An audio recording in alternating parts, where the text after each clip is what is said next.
Hi hello good morning ಎಲ್ಲ ಹೇಗಿದ್ದೀರಾ? Welcome back to ನೇತ್ರ ಎಂ ಜೆ ವ್ಲಾಗ್ಸ್. ಇವತ್ತು ಬೆಳಗ್ಗೆನೇ ವ್ಲಾಗ್ ಸ್ಟಾರ್ಟ್ ಮಾಡಿದ್ದೀನಿ. ಬೆಳಗ್ಗೆ ಅಂತಂದರೆ ಇವತ್ತು ನಾವು ಎದ್ದಿದ್ದು 3 ಗಂಟೆಗೆ.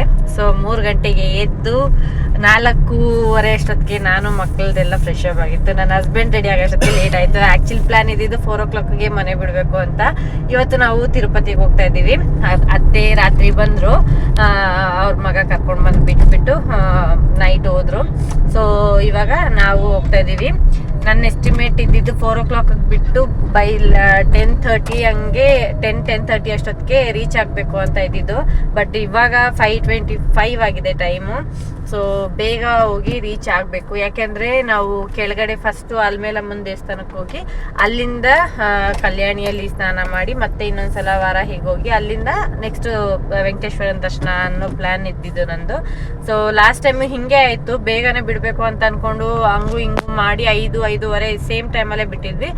ಸೊ ಅವಾಗ ವಾರಾಹಿ ದರ್ಶನ ಮಾಡೋಕ್ಕಾಗಲಿಲ್ಲ, ಬಿಕಾಸ್ ಹ್ಯೂಜ್ ಕ್ರೌಡ್ ಇತ್ತು. ಈಗ ಸೇಮ್ ಹಾಗೆ ಆಗ್ತಾ ಇದೆ, ಗೊತ್ತಿಲ್ಲ. ಬಟ್ ದರ್ಶನ ಮಾಡಲೇಬೇಕು ವಾರಾಹಿದಂತ ಅಂದ್ಕೊಂಡಿದ್ದೀನಿ. ಸೊ ಇವಾಗ ಹೊರಟಿದ್ದೀವಿ. So welcome back to my channel. And ಯಾರೆಲ್ಲ ನನ್ನ ಚಾನಲ್ನ ಸಬ್ಸ್ಕ್ರೈಬ್ ಮಾಡ್ಕೊಂಡಿಲ್ಲ, ಯೂಟ್ಯೂಬಲ್ಲಿ ದಯವಿಟ್ಟು ಸಬ್ಸ್ಕ್ರೈಬ್ ಮಾಡ್ಕೊಳ್ಳಿ. ಹಾಗೆ ಫೇಸ್ಬುಕ್ಕಲ್ಲಿ ನೋಡ್ತಾ ಇದ್ರೆ ಫಾಲೋ ಮಾಡ್ಕೊಳ್ಳಿ, ಇನ್ಸ್ಟಾಗ್ರಾಮಲ್ಲಿ ನೋಡ್ತಾ ಇದ್ರೆ ಫಾಲೋ ಮಾಡ್ಕೊಳ್ಳಿ. ಓಕೆ, ವಿಡಿಯೋನ ಸ್ಟಾರ್ಟ್ ಮಾಡೋಣ. ಬ್ರೇಕ್ಫಾಸ್ಟ್ ಎಲ್ಲ ಗೊತ್ತಲ್ಲ, ಆ್ಯಸ್ ಯೂಶುವಲ್ ಮುಳ್ಬಾಗ್ಲಲ್ಲೇ ಬ್ರೇಕ್ಫಾಸ್ಟ್ ಮಾಡಿಕೊಂಡು ಹೋಗೋದು. ಸೊ ಬೆಳಗ್ಗೆ ಒಂದು ಕಾಫಿ ಕುಡಿದು ನಮ್ಮ ಜರ್ನಿನ ಸ್ಟಾರ್ಟ್ ಮಾಡಿದ್ದೀವಿ. Welcome back to the channel. Just 10 minutesಲ್ಲಿ ಹೊಸಕೋಟೆ ಟೋಲ್ ಗೇಟಿಗೆ ಬಂದಿದ್ದೀವಿ. ನಾರ್ಮಲಿ ಬಂದರೆ ಸ್ವಲ್ಪ ಲೇಟ್ ಆಗುತ್ತೆ, ಇವತ್ತು ಬೇಗ ಬಂದಿದ್ದೀವಿ. ಎಲ್ಲಿ ಹೋಗ್ತೀರಿ? ಇಲ್ಲಿಗೆ ದೋಸಾ ಪಾಯಿಂಟ್ ಹತ್ರ ಬಂದ್ವಿ.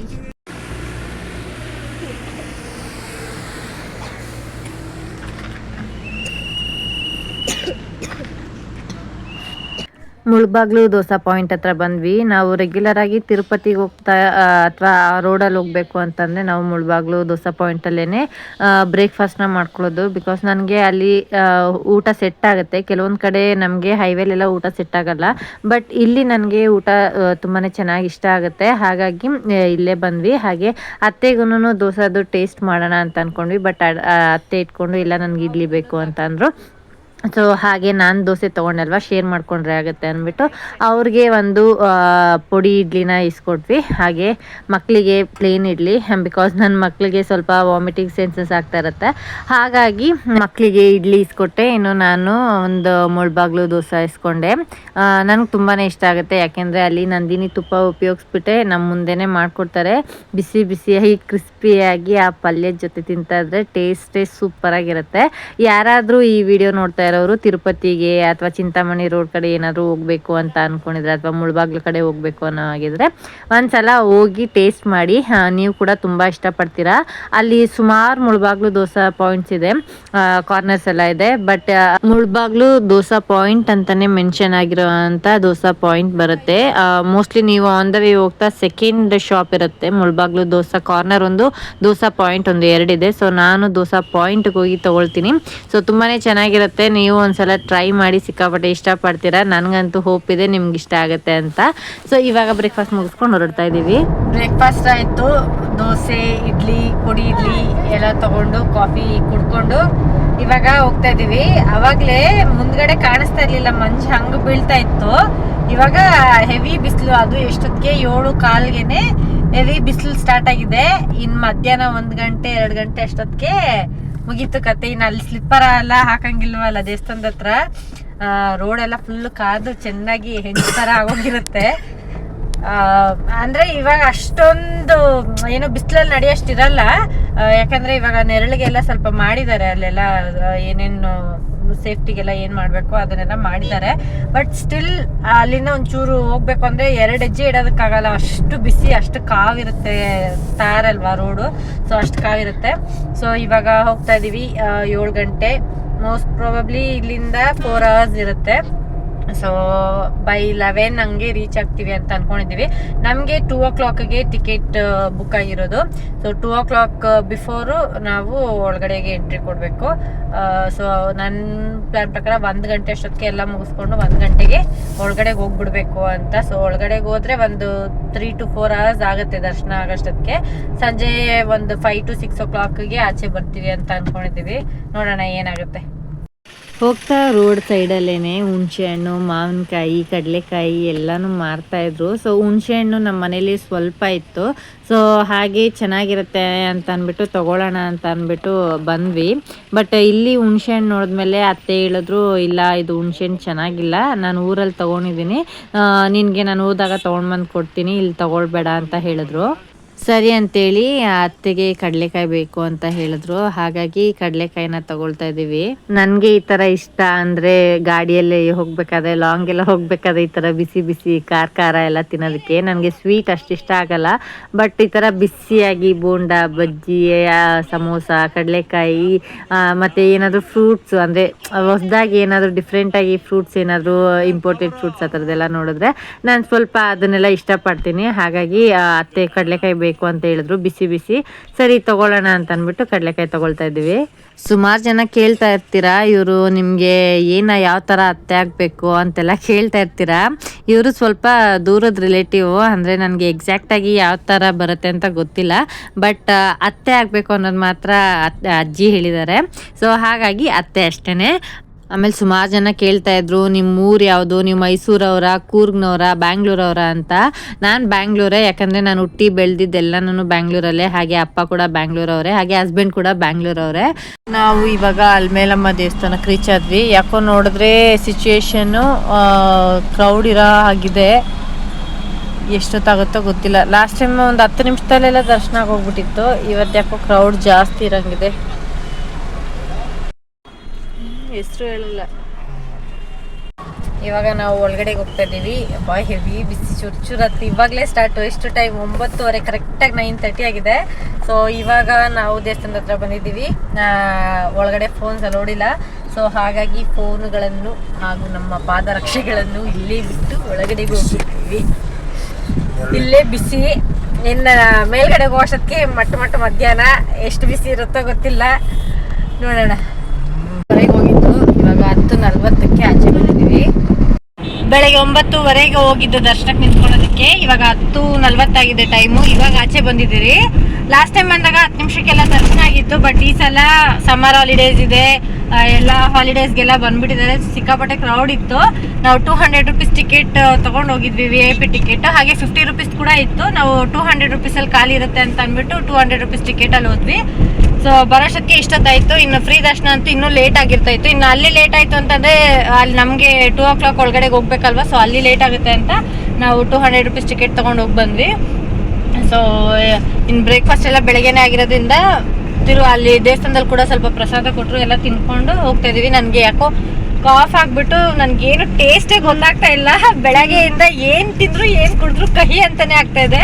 ನೀರು ಕುಡಿದ್ರೂ ಆಗ್ತಾ ಇಲ್ಲ, ಯಾಕೋ ಥ್ರೋಟ್ ಇನ್ಫೆಕ್ಷನ್ ಏನೋ ಆದಂಗಿದೆ.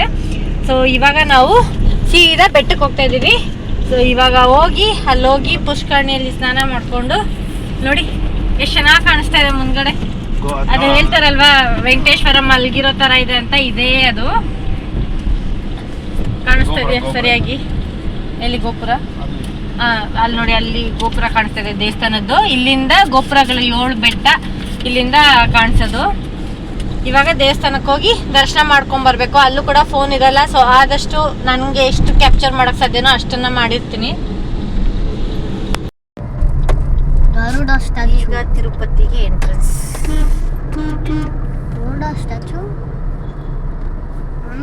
ಎಷ್ಟು ಬಿಸಿಲಲ್ಲ, ಸಿಕ್ಕಾಪಟ್ಟೆ ಬಿಸಿಲಿದೆ. Water bottle. ಇನ್ನೇನು ನಾವು ಕೂಡ ರೀಚ್ ಆದ್ವಿ, ತಿರುಪತಿ ಹತ್ರ ಬಂದ್ವಿ. ಸೊ ಇಲ್ಲಿಗೆ ಬಂದ್ರೇ ಒಂದು ನಾವು ತಿರುಪತಿಯಲ್ಲಿ ಇದ್ದೀವಿ ಅನ್ನೋ ಒಂದು ವೈಬ್ ಕೊಟ್ಬಿಡುತ್ತೆ. ಬಿಕಾಸ್ ಇಲ್ಲಿಂದನೇ ಮೆಟ್ಲೆಲ್ಲ ಹತ್ಕೊಂಡು ಏನು ನಡ್ಕೊಂಡು ಹೋಗ್ತಾರಲ್ವ, ಸೊ ಅವ್ರದ್ದೆಲ್ಲ ಇಲ್ಲಿಂದನೇ ಪಾಯಿಂಟ್ ಸ್ಟಾರ್ಟ್ ಆಗೋದು. ಸೊ ನಾನಂತೂ ಇವತ್ತವರೆಗೂ ಒಂದಿನಕ್ಕೂ ಬೆಟ್ಟ ಹತ್ತಿಲ್ಲ. ಇಲ್ಲಿ ಚೆಕಿಂಗ್ ಪಾಯಿಂಟ್ ಹತ್ರ ಬಂದಿದ್ರಿ, ಎಷ್ಟೊಂದು ಕಾರ್ ಇದೆ ಗೊತ್ತಾ, ಸಿಕ್ಕಾಪಟ್ಟೆ ಕ್ರೌಡ್ ಇರುತ್ತೆ. ಆ್ಯಕ್ಚುಲಿ ಏನಂದರೆ ನಾವು ನೆಕ್ಸ್ಟ್ ಲಾಸ್ಟ್ ಮಂತೇ ಬುಕ್ ಮಾಡಬೇಕಿತ್ತು. ನಮ್ಮ ಅತ್ತೆ ಬರೋ ಟೈಮ್ಗೆ ನಾವು ಪ್ಲ್ಯಾನ್ ಮಾಡಿದ್ವಿ. ಬಟ್ ಏನಂದರೆ ನಾವು 16th ಹೋಗೋದು ಅಂತ ಪ್ಲ್ಯಾನ್ ಆಗಿತ್ತು. ಅನ್ಫಾರ್ಚುನೇಟ್ಲಿ ಅಂದರೆ 3 months ಮುಂಚೆನೇ ಬುಕ್ ಮಾಡಬೇಕಿತ್ತಲ್ವ. ನನ್ನ ಮಕ್ಕಳಿಗೆ ಟೈಮ್ ಟೇಬಲ್ ಬಂದಿರಲಿಲ್ಲ ಲಾಸ್ಟ್ ಎಕ್ಸಾಮ್ದು. ಸೊ ಆಮೇಲೆ ಡೈರಿಯಲ್ಲಿ ಚೆಕ್ ಮಾಡಿದಾಗ ಮಾರ್ಚ್ 17th ಇತ್ತು. ಸೊ 17th ಎಕ್ಸಾಮ್ ಇತ್ತು. ಸೊ ಹಾಗಾಗಿ ನಾವು ಅದು ಆ ಡೇಟ್ನ ಕ್ಯಾನ್ಸಲ್ ಮಾಡಿ, ಸೊ ಓಕೆ ಎಕ್ಸಾಮ್ ಎಲ್ಲ ಮುಗಿಯುತ್ತೆ, ಫ್ರೀಯಾಗಿ ಹೋಗಿ ಬರ್ಬೋದು ಅಂತ ಅಂದ್ಬಿಟ್ಟು ಇವಾಗ ಬುಕ್ ಮಾಡಿದ್ವಿ. ಇವಾಗ ನೋಡಿದ್ರೆ ಸಿಕ್ಕಾಪಟ್ಟೆ ಜನ ಇದ್ದಾರೆ, ಹಾಗೆ ಸಿಕ್ಕಾಪಟ್ಟೆ ಬಿಸಿಲಿದೆ. ಇನ್ನು ನಾವು ಪ್ಲ್ಯಾನ್ ಮಾಡಿದ್ದು 4ರಿಂದ 5 ದಿನಕ್ಕೆ ಅಂತ ಟ್ರಿಪ್ ಪ್ಲ್ಯಾನ್ ಮಾಡಿದ್ದು. ಪಾಂಡಿಚೇರಿಗೆಲ್ಲ ಹೋಗಿ ಬರೋಣ, ಬೀಚ್ ಹತ್ರ ಎಲ್ಲ ಮಕ್ಕಳನ್ನ ಆಡಿಸ್ಕೊಂಡು ಬರೋಣ, ಹೆಂಗೋ ಹೋಗ್ತಾ ಇದೀವಿ ಅಂತ ಅಂದ್ಕೊಂಡಿದ್ದು. ಏನಾಯ್ತಂದ್ರೆ ಸಡನ್ನಾಗಿ ಲಾಸ್ಟ್ ವೀಕಲ್ಲಿ ನಮ್ಮ ಬಾವ ಮನೆ ಗೃಹ ಪ್ರವೇಶ ಡೇಟ್ ಫಿಕ್ಸ್ ಆಯಿತು. ನಾವು ಏಪ್ರಿಲ್ 10th ಮೇಲೆ ಇರುತ್ತೆ ಅಂತ ಅಂದ್ಕೊಂಡಿದ್ವಿ. ಬಟ್ ಡೇಟ್ ಏನೋ ಚೆನ್ನಾಗಿದೆ ಅಂತ ಅಂದ್ಬಿಟ್ಟು ಏಪ್ರಿಲ್ ಇವಾಗ ಇಟ್ಟಿದ್ದಾರೆ. ಸೊ ಹಾಗೆ ಇವಾಗ ನಾವು ಇವತ್ತು ನಾಳೆ 2 ದಿನಕ್ಕೆ ನಮ್ಮ ಟ್ರಿಪ್ನ ಮುಗಿಸ್ಕೊಂಡು ನಾಳಿದ್ದು ಬೆಳಗ್ಗೆ ಅಂದರೆ ಸ್ಯಾಟರ್ಡೇಯಿಂದ ನಾವು ಅಂದರೆ ಥರ್ಸ್ಡೇ ಫ್ರೈಡೇ 2 ದಿನ ನಾವು ತಿರುಪತಿ ಹಾಗೆ ವೇಲೂರು ಗೋಲ್ಡನ್ ಟೆಂಪಲ್ ತಿರುವಣ್ಣಾಮಲೈ ಎಲ್ಲ ಮುಗಿಸ್ಕೊಂಡು ಹೋಗ್ತೀವಿ. ಸೊ 4-5 ನಮ್ಮ ಭಾವನ ಮನೆಯ ಗೃಹ ಪ್ರವೇಶ ಇದೆ. ಸೊ ಗೃಹ ಪ್ರವೇಶಕ್ಕೆ ಹೋಗ್ಬೇಕು. ಹಾಗಾಗಿ ನಾವು ಇದೆರಡನ್ನ ಮುಗಿಸ್ಕೊಂಡು ಬೇಗ ಬ್ಯಾಂಗ್ಳೂರ್ಗೆ ಹೋಗ್ಬೇಕು.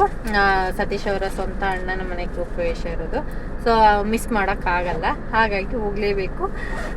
ಬೇಗ ಮುಗಿಸ್ಕೊಂಡು ಹೋಗೋದು ಅಂತ. ಅಯ್ಯೋ ಎಷ್ಟು ಬಿಸಿಲು, ಎಷ್ಟು ಕಾರ್ಗಳು, ಎಷ್ಟು ಕ್ರೌಡ್ ಇದೆ ಗೊತ್ತಾ ರಾಮ.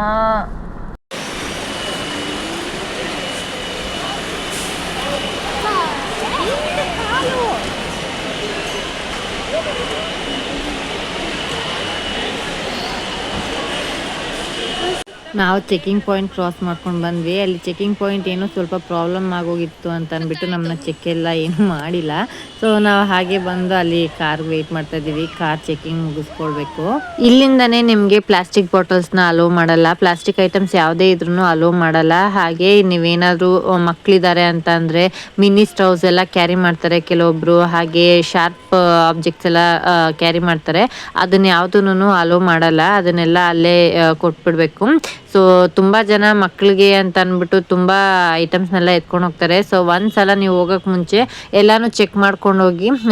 ಈ ಗ್ಯಾಸ್ ಸ್ಟವ್ ಅಂದರೆ ಚಿಕ್ಕದು ಬರುತ್ತಲ್ವ, ಅದನ್ನೆಲ್ಲ ನೀವು ತೊಗೊಳೋದಕ್ಕೆ ಹೋಗಬೇಡಿ. ಯಾಕೆಂದರೆ ಲಾಸ್ಟ್ ಟೈಮ್ ನಮಗೂ ಅದೇ ಥರ ಎಕ್ಸ್ಪೀರಿಯೆನ್ಸ್ ಆಗಿತ್ತು. ಅಣ್ಣ ಪಾಪುಗೆ ಅಂತ ತೊಗೊಂಡೋಗಿದ್ವಿ, ಬಟ್ ಅದು ವಾಪಸ್ ನಮ್ಗೆ ಸಿಗಲಿಲ್ಲ. ಅಂದರೆ ನಾವು ಬರಬೇಕಾದ್ರೆ ಕಲೆಕ್ಟ್ ಮಾಡ್ಕೋಬೋದು, ಬಟ್ ಬರೋ ಅಷ್ಟೊತ್ತಿಗೆ ನಮಗೆ ಸ್ಲಿಪ್ ಮಿಸ್ ಆಗಿತ್ತು, ಅವ್ರು ಕೊಟ್ಟಿದ್ದಂಥ ಟೋಕನ್ ಮಿಸ್ ಆಗಿತ್ತು. ಸೊ ಹಾಗಾಗಿ ನಮಗೆ ಗ್ಯಾಸ್ ಸ್ಟವ್ ಸಿಗಲಿಲ್ಲ. ನೀವು ಒಂದ್ಸಲ ಹೋಗೋಕ್ಕೆ ಮುಂಚೆ ಅದನ್ನೆಲ್ಲ ಚೆಕ್ ಮಾಡ್ಕೊಂಡು ಹೋಗಿ. ಇನ್ನು ಬೆಟ್ಟ ಹತ್ತಬೇಕಾದ್ರೆ ಸೈಡಲ್ಲಿ ವ್ಯೂಸ್ ನೋಡೋದೇ ತುಂಬ ಚೆನ್ನಾಗಿರುತ್ತೆ. ಅದರಲ್ಲೂ ರಾತ್ರಿ ಹೊತ್ತಂತೂ ಸಿಕ್ಕಾಪಟ್ಟೆ ಚೆನ್ನಾಗಿರುತ್ತೆ. ಕೆಳಗಡೆ ಫುಲ್ಲು ಸಿಟಿ. ಸೊ ನಾವು ಮೇಲ್ಗಡೆ ಬೆಟ್ಟದಿಂದ ನೋಡಬೇಕಾದ್ರೆ ಎಷ್ಟು ಸೂಪರಾಗಿ ಕಾಣಿಸುತ್ತೆ. ಸೊ ಡೇ ಅಲ್ಲಂತೂ ಬಿಸಿಲು, ಆಚೆ ಕಡೆನೂ ನೋಡೋಕ್ಕಾಗಲ್ಲ, ಒಳಗಡೆನೂ ನೋಡೋದಕ್ಕಾಗಲ್ಲ. ಎಷ್ಟು ನಾವು 3ರಿಂದ 4ರಲ್ಲಿ AC ಆನ್ ಮಾಡಿದ್ರು ನಮಗೆ ಆ ಫೀಲ್ ಕೊಡ್ತಾ ಇರಲಿಲ್ಲ. ಅಂದರೆ ಹಬೆ ಅಷ್ಟು ಹೊಡಿತಾ ಇತ್ತು. ಕತ್ತೆ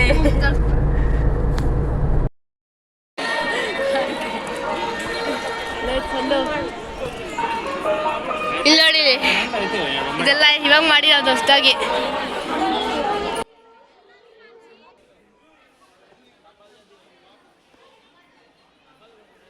ಈ ವ್ಲಾಗ್ನ ನಾನು ಇಲ್ಲಿಗೆ ಎಂಡ್ ಮಾಡ್ತಾ ಇದ್ದೀನಿ. ಇಷ್ಟ ಆದರೆ ಪ್ಲೀಸ್ ಲೈಕ್ ಮಾಡಿ, ಶೇರ್ ಮಾಡಿ, ಸಬ್ಸ್ಕ್ರೈಬ್ ಮಾಡಿ. ಹಾಗೆ ಮರಿದಿರ ನನ್ನ ಫೇಸ್ಬುಕ್, ಇನ್ಸ್ಟಾಗ್ರಾಮ್ನ ಫಾಲೋ ಮಾಡಿ. ಮತ್ತೆ ಮುಂದಿನ ವ್ಲಾಗ್ ಜೊತೆ ಸಿಗ್ತೀನಿ. ಅಲ್ಲಿವರೆಗೂ take care, bye bye. Thank you for watching.